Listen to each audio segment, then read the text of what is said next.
Now, here's an interesting thing Yeah. about that light. The New Jerusalem is described in terms of being built of quite rare materials on earth. We have what we call precious stones, meaning... Just going to ask you about this. Well, we call them precious stones because they're rare, and so we make jewelry of them. And they're just very small supplies of them on earth. It's going to be quite different in the New World. Things that are rare here will be common there. And so the New Jerusalem, it's said, is built, made up of 12 precious stones that we would make into jewelry now. Now, here's the fascinating thing, which to me is the final proof that that book is the Word of God, that it must be God-inspired. In the last generation only, we've discovered how to make purer light than we had before. Most light is bouncing around, waves crashing into each other, going in all directions, so that the light coming from that spotlight still lights this side of my face by reflecting off that tinsel up there. We're used to light coming at us from all directions.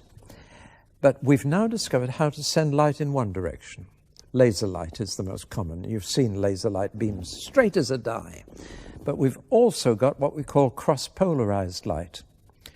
A polarized filter, if you can imagine, allows light through like that. But if you put another polarized filter at right angles to that, you've really got a very fine filter.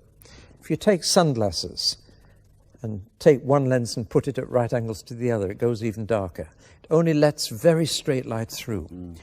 Now, people have taken jewels and precious stones and cut a very thin slice for microscopic purposes, and then shone cross-polarized light through them to see what happens. To put it very crudely, what happens to these precious stones in pure light? And one of two entirely different things happens with every jewel. The technical term, to give you a bit of science for a moment, is anisotropic jewels and isotropic jewels. Now, what happens is this. Some jewels, in pure light, whatever their color to begin with, they may be red, blue, or green, turn into all the colors of the rainbow and the most fantastic patterns. Other precious stones, in pure light, lose all their color, just go black, look like a lump of coal dust. And it's only in this generation that people have discovered this unusual property. For example, diamonds in pure light are nothing. Did you get that, ladies? They're not Did you even hear that? Diamonds, nothing. They won't be there. No, so make the most of them here.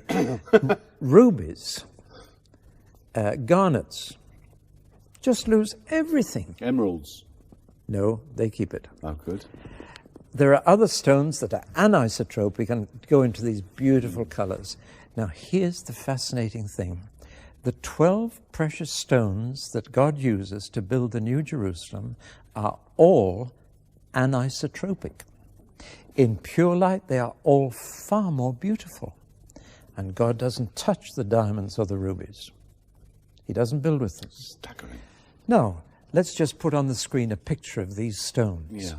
Look at the top 12 stones on this picture, and you'll see the stones of the New Jerusalem. Look at the 4 bottom ones at the bottom of the picture, and you'll see they're black, no attraction whatever. Now then, who knew this 2,000 years ago? No scientist knew it. Nobody knew it.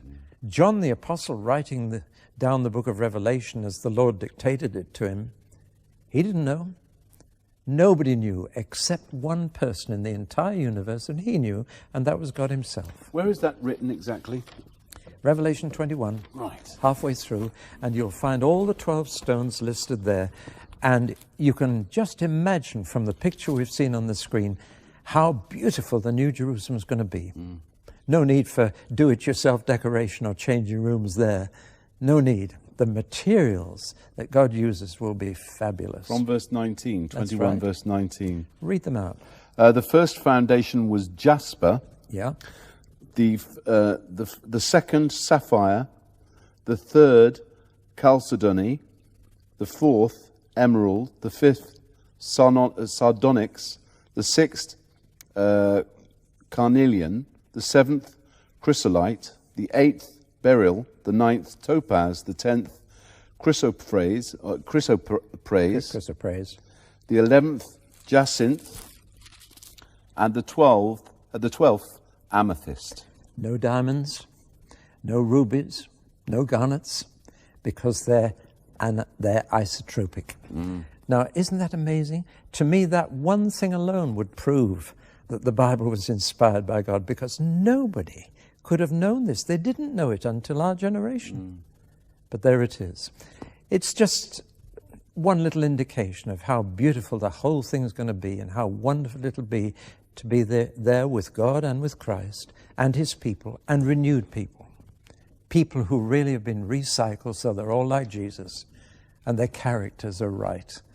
And there is love, joy, peace, patience, kindness, goodness, faithfulness, meekness, and self-control in everybody.